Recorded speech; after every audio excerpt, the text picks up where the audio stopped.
thankful that you guys are here tonight with us, and we appreciate everybody who signed up to speak.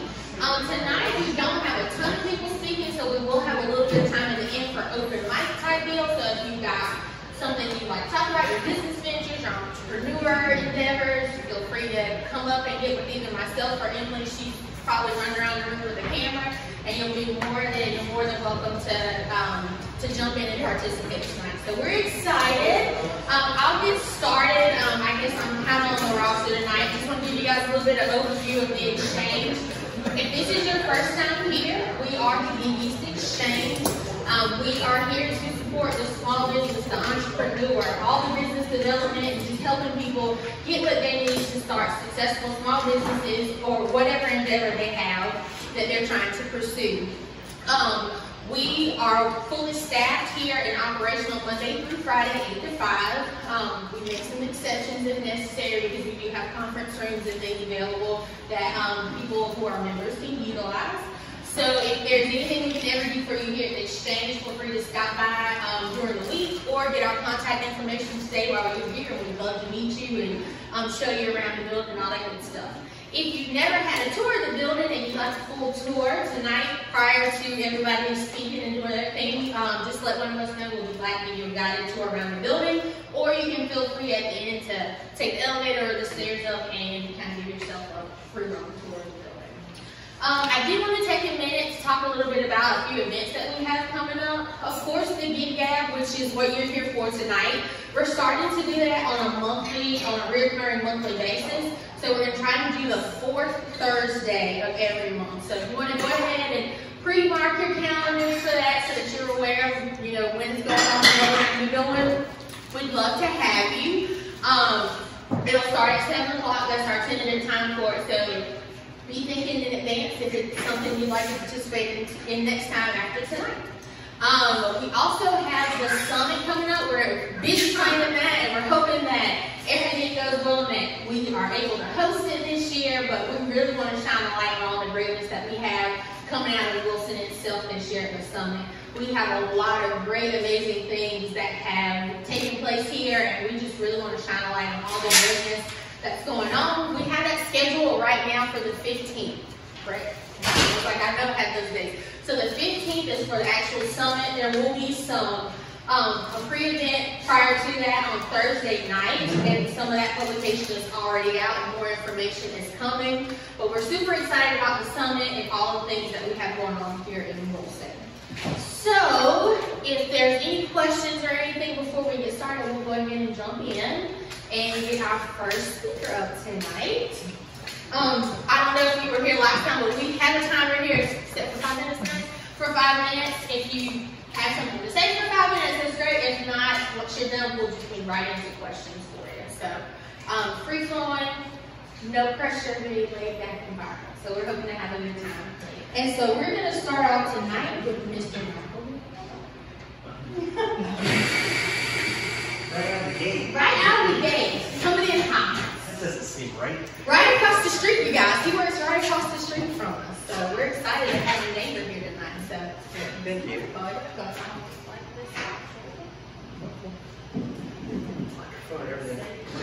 Or if you don't need it, you just All good. All good. You can hear me okay? Good. Hey, my name is Michael. I own an advertising agency in that building right across the street. I've been there for 2-ish years. I've been an entrepreneur, not getting a paycheck from anybody since about 2007.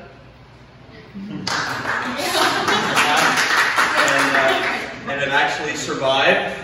So there is hope. If I can do this, God knows anybody can do this. My big way to help my clients is to decide where it is they are now, help them assess that, which that's a big step for a lot of folks because they don't want to be honest about where they are and what's going on right now, and try to help them visualize and articulate where they want to be. And that's really hard for some folks because they can figure out, I need to get through this weekend and I need to pay this rent bill, but to have them figure out 3 years from now, it's too abstract, it's too hard. So I try to help clients get from here to here. and be happy about that journey and happy about the arrival there. So if I can be helpful to anybody, obviously I'd be happy to do that. Just come knock on the door across the street. Sharing a couple things that have been helpful for me. The first is to realize that anything brand new is accomplished by somebody who's completely unqualified to do that brand new thing. Right? Okay. Ask for help. You're not in this by yourself. Ask for help. People love to give advice. People love to root for the underdog. Ask for help. You will be vulnerable, and that is painful for many. I don't know your story, but regardless, ask for help. Because somebody somewhere knows something that you don't yet know, and they can help you. Second part of that is keep learning. Don't stop reading. Don't stop listening. Pay attention. Ask questions. Assume that you don't know, even if you think you know, because you don't know everything that there is to know. There's so many things I don't know. Even about the things that I say I am accomplished at. So much to learn. Don't stop. Third thing. Pay attention to the little bitty stuff. Before there are big giant numbers, there are teeny tiny numbers. So pay attention to the little teeny tiny numbers. For example, if you got to get to a certain number of something that you have to pay for or achieve, I strongly recommend that you do all the little things, the daily disciplines, to get to the point of achieving that thing. Don't focus on the great big nugget, just focus on the little bitty thing once at a time. Questions? Yes, sir? So what did you do before 2000? Undergraduate degree, a BA in religion from Phillips University in Enid, Oklahoma. Woo! Enid, Oklahoma, that's right. Master of Divinity. So I'm used to this being affixed to a pulpit, and I'm much more comfortable talking to 1,000 than I am to 20-something. Yeah, so interpersonally and conversationally, I'm fine, and I understood all those things, but I am still intimidated by those who have done business for a really long time, even though I've helped numerous clients achieve things that they didn't think they could do. Yes, sir. What specific search do you guys do through the company? Is it like more strategic through your years, or paid advertisement through digital channels? Yes. Advertising, but if I had a client come to me and say, you know, this is my great big hurdle that I'm not getting over, then I'm a problem solver and I help them get over it. And that's something else you got to know, is that anything, any service, any time, anywhere that you need it done, somebody can do it for you. Somebody somewhere can accomplish that thing for you. So if it's not in your core competency to do it, sub it out. Ask for help. If a client needs something and I can't do it, I'm going to find the very best person to do that thing for them, or I'm going to teach and train myself to do it so that I can help them through that, right? One of the reasons I develop websites now is because I get tired of referring people to website developers and then failing them, and then coming back to me saying, now what?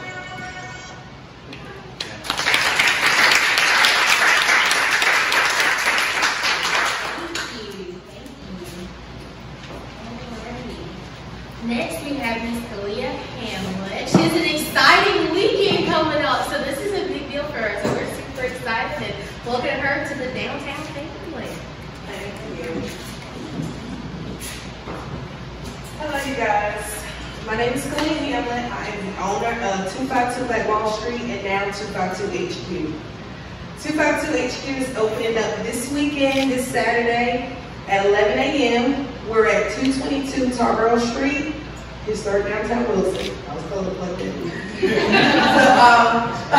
So come out, we're gonna have a ribbon cutting and we're gonna have food truck and DJ and desserts and we're gonna have a lot of shopping. Anyway, 252 HQ is a variety store that sells small business items. So we're gonna have candles and skincare and hair care, clothing lines. I know some of you may be familiar with Mello from Different Levels, and his clothing line is going to be in there. So come out and support, and that we really appreciate it. And I got a lot of time left. Well, maybe I can talk about, I don't know, being an entrepreneur. Yeah. I'll talk about my journey. Okay. So, a few years ago, I was just, on Facebook like everybody else, and I just noticed that a lot of my friends and, a lot of people were just starting businesses, and I just wanted to like celebrate them, and I just wanted to just give them their flowers, just for being so brave and starting businesses and raising families and going to school and doing all that stuff. So that's why I started 252 Black Wall Street. I started planning events and started just promoting. I joined about 100 different groups on Facebook. So when I see a question like, well, who does hair? And then I could like plug in a bunch of people that do hair, or who like builds houses and things like that. And I really did it for fun because I was on Facebook anyway, but I just, So anyway, so I started planning events, then COVID happened and we couldn't really do events. And I was just sitting back trying to figure out, now that we were coming out of COVID a little bit, how can I continue on my journey, but just not really plan events anymore because maybe we shouldn't have a whole lot of people in the same room at one time, So I decided to just open a store where I can have all their items there, and I could sell their items for them, and they could still go to work and still take care of their families and still thrive in their business. And then I could start my own business and I could thrive in it as well while I'm doing it. So, gosh, it's a lovely business. So that's what I did, and I'm having so much fun this week. The last 2 weeks I've been just doing things that I've never thought I would do in the store, putting displays together and putting wallpaper on shelves and just doing everything, and it's been exciting. I'm a little tired and everything. I also have 4 children, 1 in college, 1 in high school, 2 in elementary school. So I'm really, really tired. But yeah, I'm doing it. Any questions? Can you describe your store? I don't know exactly where it's on Tarboro? It's on Tarboro. It's the Womble building. They used to be downtown boutique. So it's right there. When does it open? Saturday at 11 a.m. we will be cutting the ribbon 11 sharp. But you can come through anytime throughout the night. It's like a What time will it end? well, we're going to close at 8, so it's going to end at 8. Do you guys sell online? Well, I don't sell online, but the businesses that are in the store, they sell online, or they have social media outlets that you can follow and things like that. If you want to buy their items, but it's not particularly in there right now. But So what kind of products do you have, like your own? Do you Me? sell your own products? Or I sell space and opportunity. I do have some merch, but it's not like a lot of stuff. I really don't have time. And I also have a wreath business where I make like flower arrangements and wreaths, but I don't have time to do any of that either. So one day when I get more time, I might put some of my own things in there. Sounds like you need to outsource. There's a book called, you never read it, there's a guy named by the name of Tim Ferriss. Tim Ferriss talks about the 4-hour work week, but really what it revolves around is taking these things that don't make you money or time and outsourcing to other people, where so that you create more time to do what you do to make more. Right. That's what I do.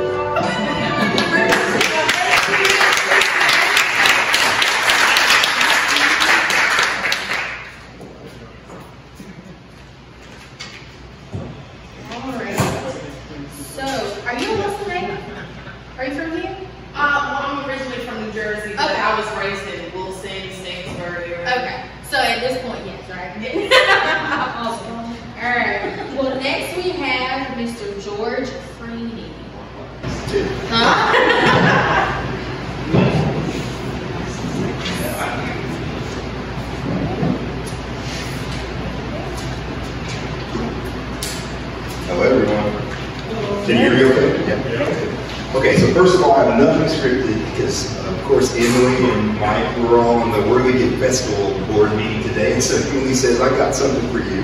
Come by tonight and kind of share your story. So I'm a new resident to Wilson, but I've been here for 2 years. So I know it's kind of like a strange story, but I came out on assignment because I'm a photographer and an artist by trade. I came to shoot the 4th of July fireworks in Washington, D.C. on assignment, and then I came to visit my girlfriend then and now wife. And so I got stuck in Wilson after COVID. Travel shut down. I said, hey, it's great. I'm a travel photographer. That's what I do for my life. And so I thought I would just travel to North Carolina, which I've done, to kind of shoot. COVID stayed. COVID continued. My main portion of my entrepreneurial business started from that leap of faith. And that's why I figured I'd come talk to you guys about. So my prior life, before I became this artist / photographer, I consider myself now, I worked in Seattle, did big tech.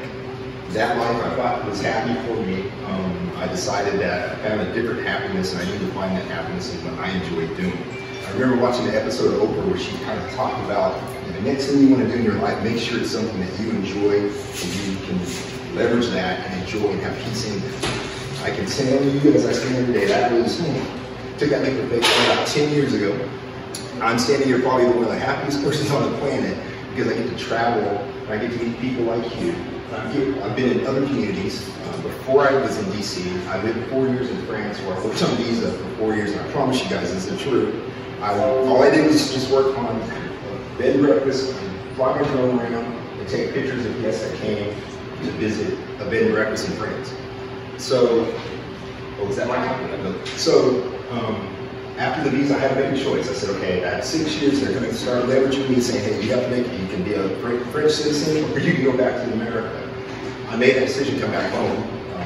I knew I did not want to become a French citizen and stay that 6 years. I mean, that means I would have had to learn French all the way through, and I can understand it, but can't speak it.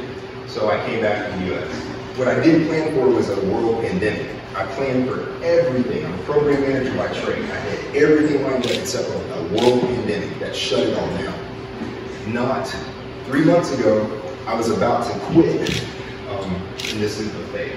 I see Juan Carlos sitting over here. I've met him through this journey of a lot of artists that rallied around to help me decide that that's not the best thing for my journey, and so I kept going. I met Juan Carlos after that, and he's even helped me through some other things. Keep going. The Wilson community has a phenomenal art community, a great source of resources for art down in this community. So I want to stand and kind of give them that push too.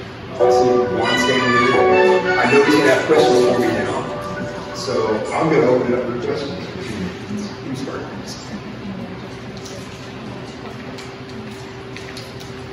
No question? No, you got one. Sure. What was the best part about living in France and what was the worst part? The best part about living in France was really learning, opening my eyes to new cultures, new perspectives, right? When you kind of realize how young the country of America, our country is very young. When you're over in Europe, you're looking at buildings and structures that are thousands of years old, where we might have one that's 100, maybe, right? 200. They have a history and a richness about it.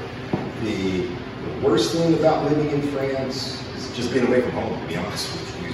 It's great just traveling about, but after a while you get a little homesick. Did you find the French people be friendly?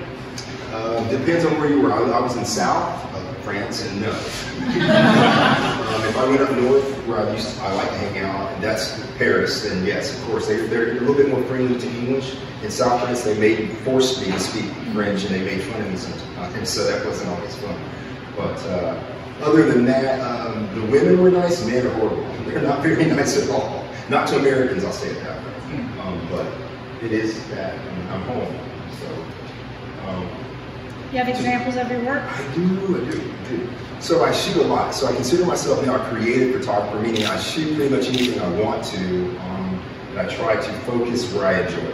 So this was my COVID indoor sport, I call it. So when COVID shut down, I couldn't travel around to get to the places I usually shoot outside. So I had to take it inside. So I went to macro photography and just started, this is acrylic paint that I think crazy things dripping into to kind of grab it and paint it at the same time. So I consider myself not necessarily a photographer now, more of an art photographer, because I also do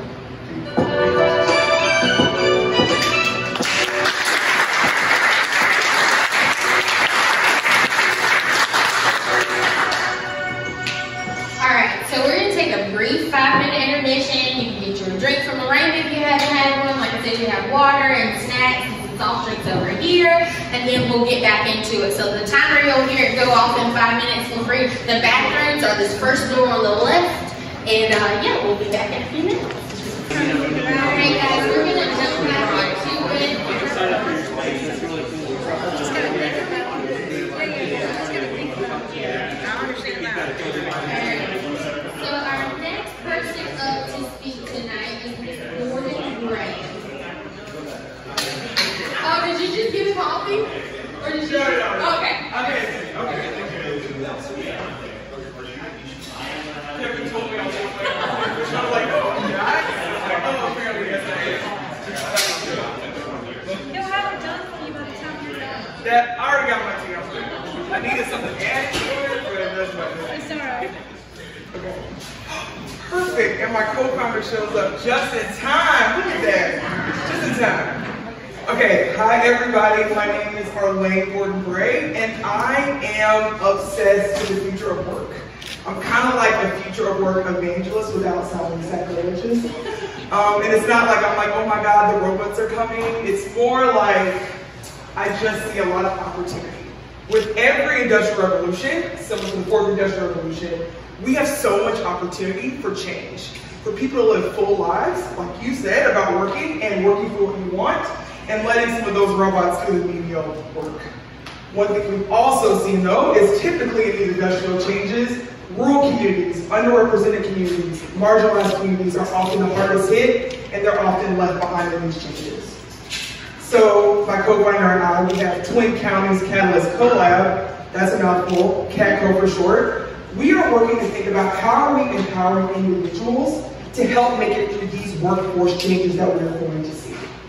It is our belief that the path to self-discovery in terms of creation, in terms of holistic professional development, oh gosh, sorry guys, I'm a little nervous. Trying to think, creative discovery, that actually leads to lifelong learning. Lifelong learning has real labor market outcomes that we can see. Now, I do have my own personal views about how much is responsible for the state in terms of creating social security, systems for people to be able to thrive into the, industrial revolution. But as we decided to create programming that actually helps individuals discover new skills, new interests that we know will translate again to something on the job. Whether it's that they decide to get a promotion from new skills they learned, whether they decide to become entrepreneurs, or again, whether they just are instilling something new in themselves about learning that will be able to translate later on. And I still have a whole minute left. Can I just jump to questions? Yeah. Let's just do that. Does anybody have any questions? That's a lot, and I gave a lot of jargon. What's up? So, how do you approach things? How is your business reaching? Great, thank you. We do lots of different programming to help along that way. So number one, we have started creating spaces for people to actually connect in different ways. Through like virtual co-working spaces, you can learn from people from different industries. We are hosting the Rocky Mount Startup Weekend by Techstars, that'll be in October. And we also have something called a Creative Catalyst Discovery Lab, where we pair creatives with families, because we want our parents as well as our children to learn about how do you learn a new skill. So we pair them with graphic designers, with photographers, and other people in creative skills. Because we also, it's important to us to mix arts, mix engineering, mix the STEM stuff, etc. How do creatives get to you then? Come talk to me. But we also, my lovely co-founders is a serial entrepreneur in creativity, so we got some connections here and there. We still got opens. Any other questions? Yes? Can you say the name of your business again and how long you've been operating? Twin Counties Catalyst Collab, and we have been around, we just kicked off this, November of 2020. Yeah. Do you have a physical space or is it all virtual? Right now, all virtual. We started in the middle of the pandemic, so yeah, we're all virtual. And still with full-time jobs. So these are the other hustles that we work on at the moment. Yeah. Yes? Besides the virtual co-working, can you give other examples of programs that you guys promote? Yeah. So the other ones that we've completed, we've done some deep work sessions. So like we do those on Wednesdays every so often where people can like do deep work together. We have done a boot camp for people to take a basic idea they have, and then I give a background in strategy and consulting, and Aris is an entrepreneur, so taking those ideas from people and helping them to think through like what are their next stages. And then we also did some programming around people understanding how what has happened in the COVID-19 pandemic can relate to the future of work. So what kind of, like jobs going more remote, the effects of broadband on work, etc., how that actually is a nice little preview into what we can see in the next 5 years. So one of the reasons we also focus on this area too, and we both live here, is that, manufacturing, a big industry here, is going to be one of the first hit by automation. So how are we getting the folks ready for that? No. And would you love to get involved with the startup weekend? Yes, we need people. Come on, I'm so excited. I need judges and people to sign up. Awesome. And coaches and mentors, everything else. Is that it? Time is up? Nothing. Okay. Take it.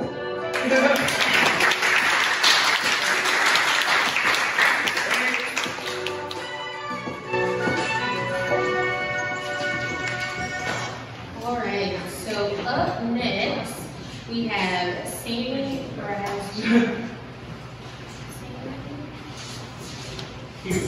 Okay, I thought I saw it earlier.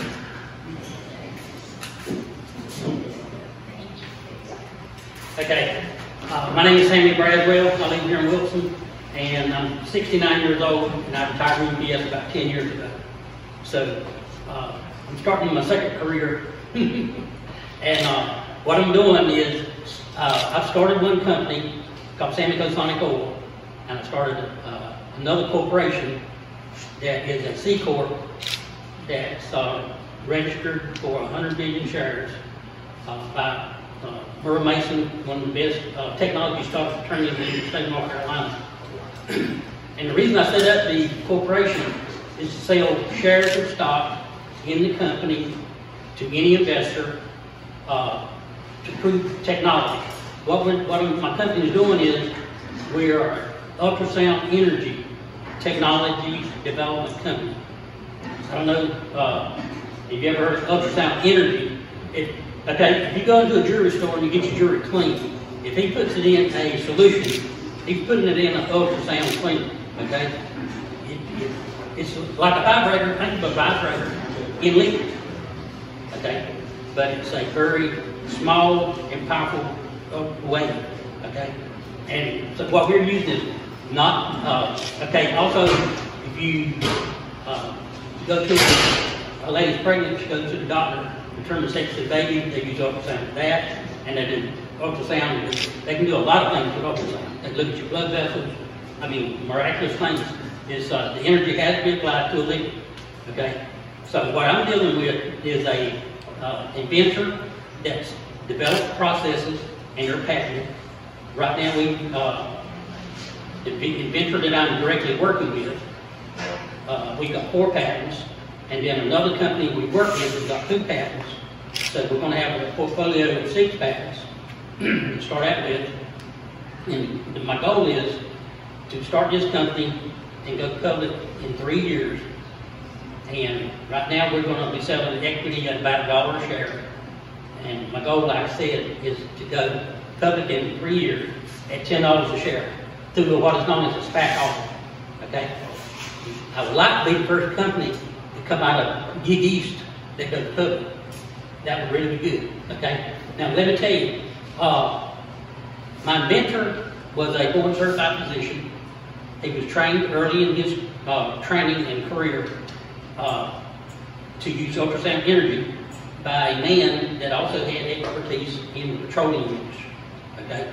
This is when he was being trained to be a board certified physician. Okay? He was a gynecologist with subspecialty in fetal medicine. He worked with blood cells. Okay, worked with blood cells, so he knows how to use ultrasound energy for blood cells, and he also knows how to use it in very hard to process cells like oil, petroleum. So we can take the sulfur out of oil and nitrogen metal. We can also take a very viscous oil and turn it into light oil by shearing the cells. And it's like take a long carbon chain, cut it up in little pieces. That's cut it up in little pieces. That makes thick oil less viscous. Okay, so I'll take questions. You mentioned equity. Do you have a peg behind you? Pardon me? Okay.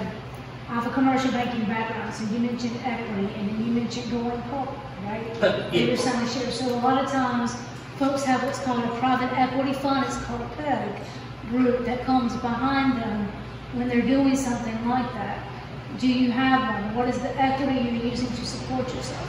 If that's what you're doing to try to go public. A lot of times there's an equity group that's behind that helps force it, that helps push you to be able to go public. So how are you handling that case from the equities? Okay, the stage we're at right now, okay, and I just want you to know that this is a very good opportunity, okay, a very good opportunity for somebody. The research and technology development that my company is representing has had over $10 million invested in developing these patents. The point that we're at now is we need to build a prototype, and then a pilot. Okay, so we're going to start off raising.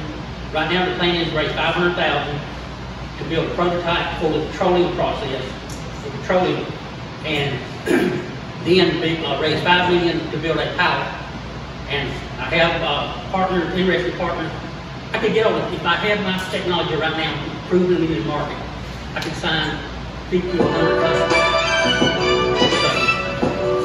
But yeah, I have a chief technology officer that's got connections with some whale funders that can take my company public by way of SPAC. They've done it before, and my chief technology officer, my chief financial officer is in Denver, Colorado. And y'all go in that. It's okay.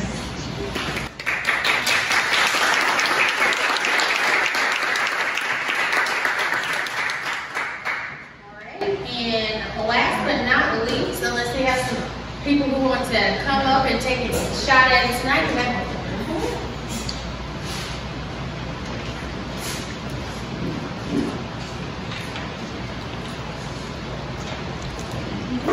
Hi, my name is Bill Wool. I'm the founder and CEO of North Bay Consulting. I live right around the corner. We build sales teams for tech companies. And I get asked a lot about, when's the right time financially to take that leap to be an entrepreneur, if that's what you're trying to do. And they say, how much money do we need, all that kind of stuff. And the short answer is there's never a perfect time. Like, you can't prepare 100% for every possible thing that you might face. So you need to have, the first thing you can do to prepare financially is to lower your actual output. So the less it costs you to live, the lower you get your bills, the less money you have to make.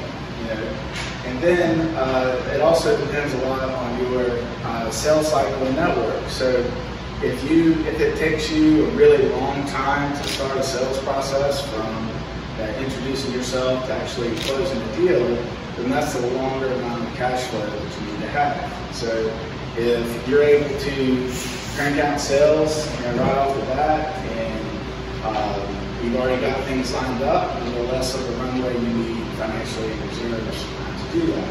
But if you have a really long sales cycle or a complex sales cycle, then the more reserves you need to kind of get yourself going. The other thing I get asked a lot about is, securing financial tools like lines of credit and financing and how to get structured in that way.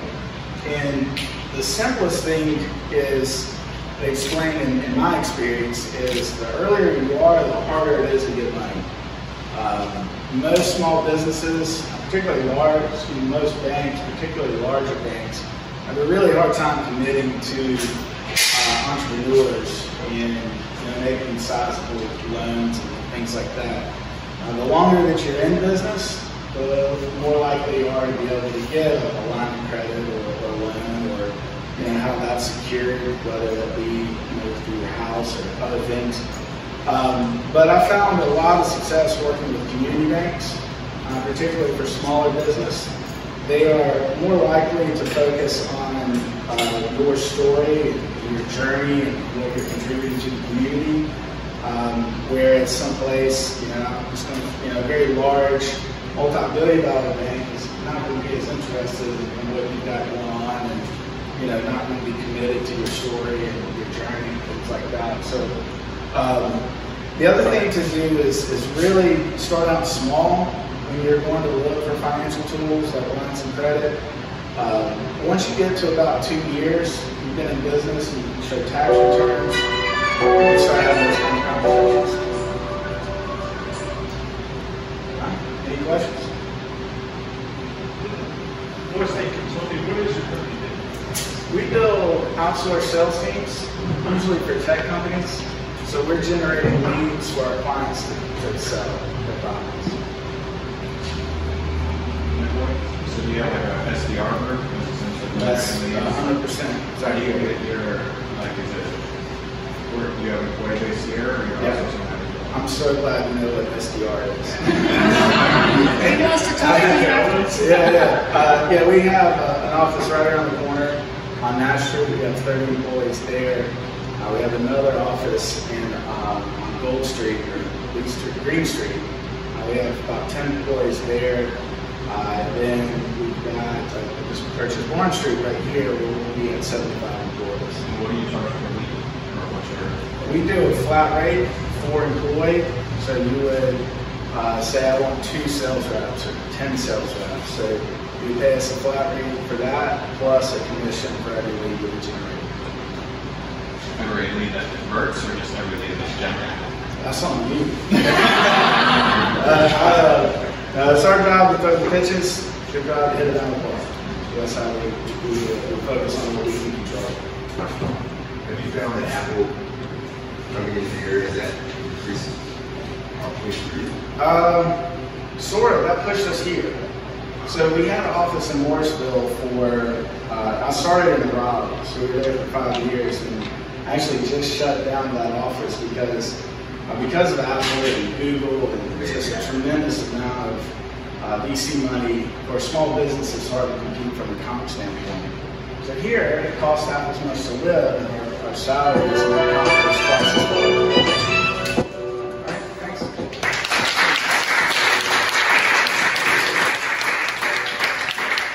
Awesome. Well, thank you all for participating tonight. Do we have anybody? The floor is open. So if you have something you're interested in talking about, presenting your business model, asking, have any questions asked, you are free to talk. You'll have to introduce yourself though. Sure. Thank you. Good evening, everyone. I'm Adi Mahajan. I'm a CPA by profession. I'm a E.A.S.T offsite member. I have an office on Airport Boulevard. About my own experience so far in being an entrepreneur, I was a banker. I'm from India, so I have 7 years banking experience back in India, and then me and my wife came here in 2015. And due to the visa issue, I couldn't work for 2 years. So I thought, what should I do? That's the time I decided, okay, let me explore the options, and CPA was one of the things that I decided it can make sense with my background. And that's where I started my journey to be a CPA here in the US. And I worked with a CPA firm for about 2 years, and then I felt that I'm pretty good at what I'm doing. So I thought I'll probably start my own practice. So I started it last year. Again, it wasn't a good time because of the COVID. So I worked from home, tried to generate leads online, so through different platforms. Was able to get a lot of success, and this year I started my own office in Wilson. I spent some time here in E.A.S.T twice a week in initial, I would say, 4 or 5 months. And then if there is a personal development, we had a newborn at our home, so I kind of scaled down on the time that I want to spend. So that's my history so far, and it's been rewarding. And I would say I have two things to probably share when you decide to do something. That I would say you can't leave things to the destiny when you're in a business, so you need to make decisions and stand by those decisions, whatever the outcomes are going to be. And especially when you're in business, you may be at a point that you think, okay, will this pay off or not? But you will not know till you take that decision. And second thing, being an accountant and being the person with the banking background, try to go for a thing that you think you can sustain, rather than being too ambitious in the initial phase of your business. If you are in the service industry, which means you need to use your skills, of course you need less capital.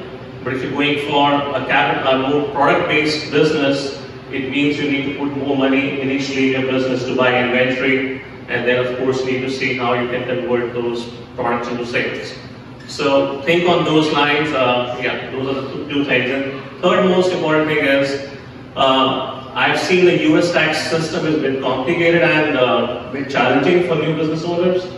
So do your homework before you jump into the business, what kind of taxes you need to pay, when you need to file your returns, be it sales tax or payroll tax or excise tax if your business requires to do that. So do your homework, not only for your business, but what is linked in your business. And because that's one thing you don't want to go wrong on. Yeah, that's it. Thank you. Any questions?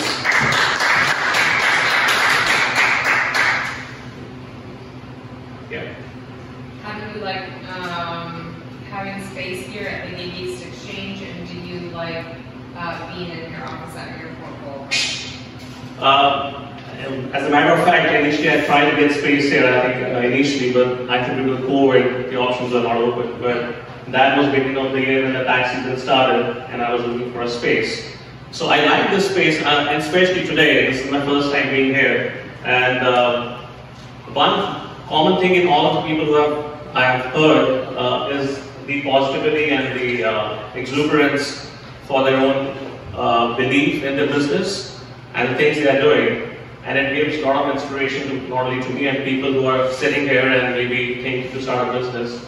So it's a very vibrant and I would say very diversified business segment. Yes, I'm sitting amongst. So it gives me a very, I would say, a very positive feeling to be part of Big East. And maybe in a year or two, I might come back here and have an office space in this building, hopefully. What are you focused on as a CPA? Basically, I'm focusing on small businesses, which includes actually starting a business all the way to anything that you require in that business, which may be your payroll, sales tax, bookkeeping, QuickBooks, for example. I do training in QuickBooks, and of course tax preparation, and then tax planning. I'm planning to get licensed in financial planning part of it because a lot of my clients require some kind of a recommendation on the financial planning part of it as well.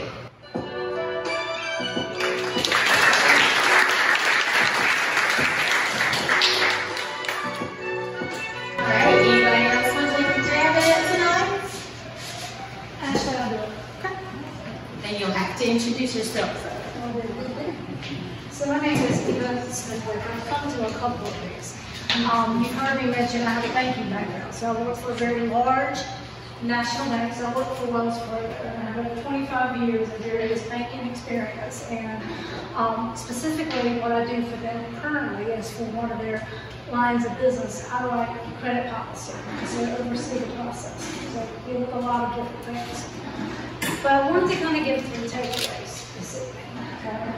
So over my career, I've taught a lot of businesses, small and large and mid-sized, right? And so just a couple of things just to kind of think about for those of you who are entrepreneurs. First of all, surround yourself with a tribe. You can't do it all alone, right? Can't be an expert in all things. You're good at what your passion is, whatever that may be. But you know, there's a lot of other things you got to think about, right? You got to think about insurance, and you got to think about the numbers and the HR stuff, right? Find a tribe. There's tons of people within the community that can give you solid advice so that you can focus on what you do best, okay?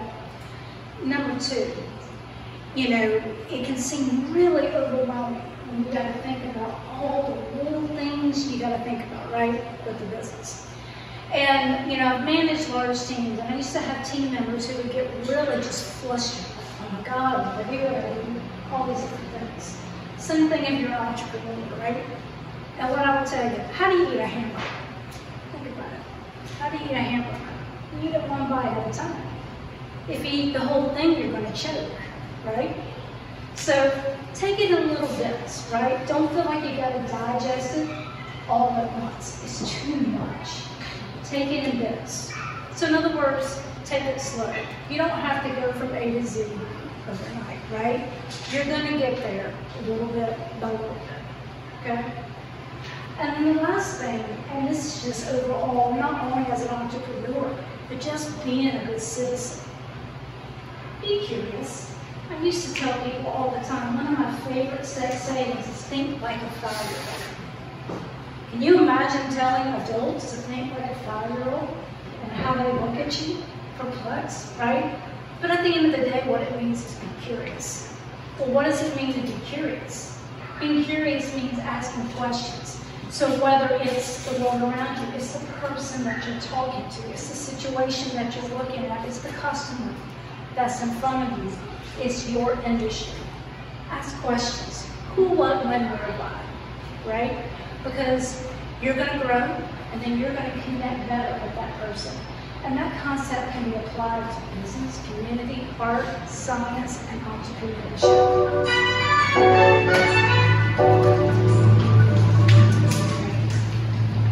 I didn't give you anything really to ask questions, but if you have questions, I'd be happy to answer. So are you actually, do you have a business you're doing this now, you're consulting now? Is that No, so I actually work fully remote. So I was actually at Raleigh for a while. COVID hit, right? Put us all at home. And the unit that I worked for, I started them a couple of years ago. They're a national. I don't have any coworkers, so guess what, guys? It doesn't make any sense for me to drive, right? So no, I work for the bank. You know, I do it remotely. I don't manage people today. I've managed tons of them in the past, right? But these are just some things kind of along the way, right? But no, today I focus, my world is policies, procedures, and dealing with regulators and all kinds of really boring stuff that nobody wants to talk about. So, but it's all applicable, right? Because I see businesses from the mom and pop. I deal with national, I deal with stuff from the New York Stock Exchange every single day. I've seen it end to end, and it's really cool. I've seen people grow from being a mom and pop to being on the New York Stock Exchange. You know, and they all have a journey and they all have a story, right? But I'll tell you, they all get their own. That's why you got to build your tribe.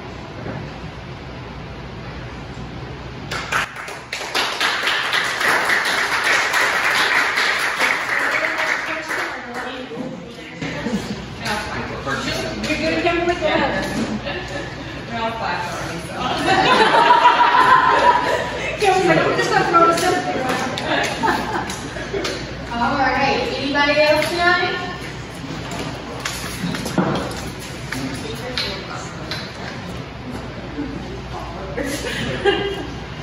Hey everyone, my name is Philippe. I'm a software developer, and I want to try an experiment here.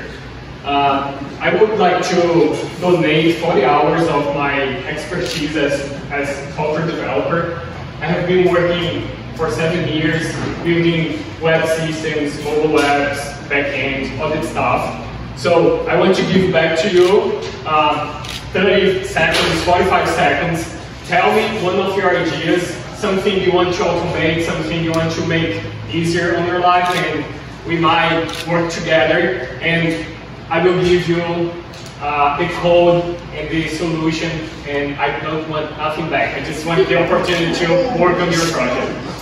It's with you now. Go ahead. Proximity identification, but with privacy cut.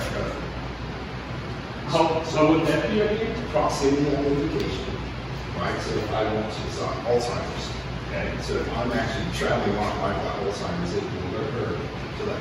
We're just not going to. And So do you think like someone would have a sheet and like we would scan the sheet? Like someone would have a sheet and they would scan the sheet. So no, I'm thinking of apps. I'm thinking mobile phone apps. The phones are talking to each other. It gets a certain distance away across the room, right? Notice that George has wandered off 100 feet away from you. Give us pinpoint his location. George is falling out. He can't get up. He's not moving for 20 minutes, right? So it automatically learn. Awesome. Let's hold that. Let's talk afterwards. Does anyone have any other idea? I really like 40 hours of my expertise. I got a question. I got a sort of idea.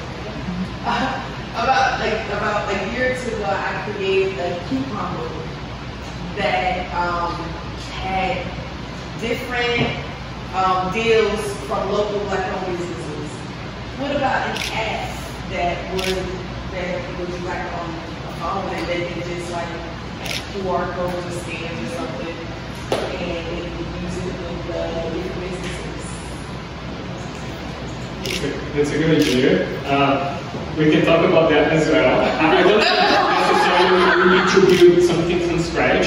We can use other solutions, but that's really nice to support other business, right? Like sometimes we say that even a spreadsheet could solve the problem, right? If we put all the coupons there and people have access to that, so we can explore the idea. Anybody else? 2 more minutes.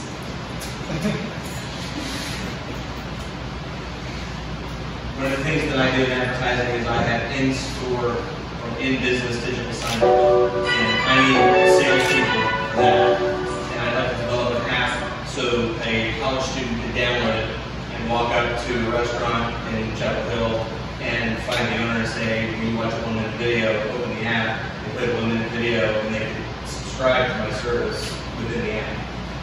So I could have a sales team, and I would immediately Venmo that student the commission for getting that subscription in that restaurant or that business, and it would be seamless done. And that would be a part-time hustle for a student or a single parent or whatever. Have you tried to connect with services like Zapier that we connect like payment system, wafer form?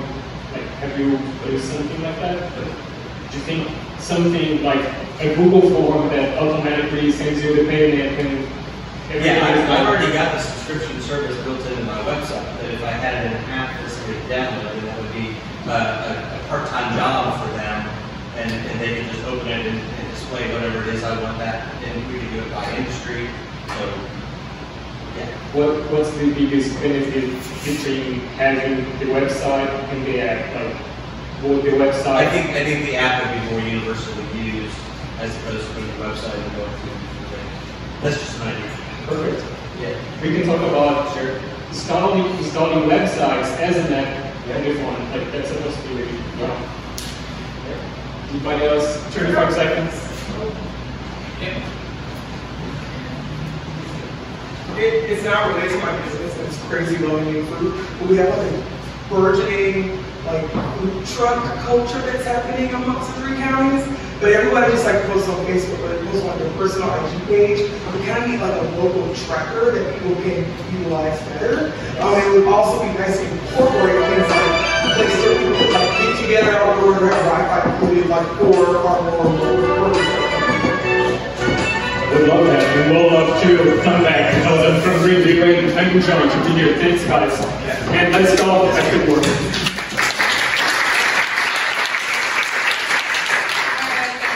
Thank you guys so much for coming out tonight. If we missed you tonight, you can get with us one day this week or coming up soon and sign up for September. We'd love to have you. Thank you guys so much for participating tonight. Help yourself to a snack or a drink on your way out. And if you'd like to tour the building, let one of us know, or you are welcome to use the elevator or the stairs to take a self-guided tour for tonight. Thank you guys for coming out. Have a good night and safe travels home.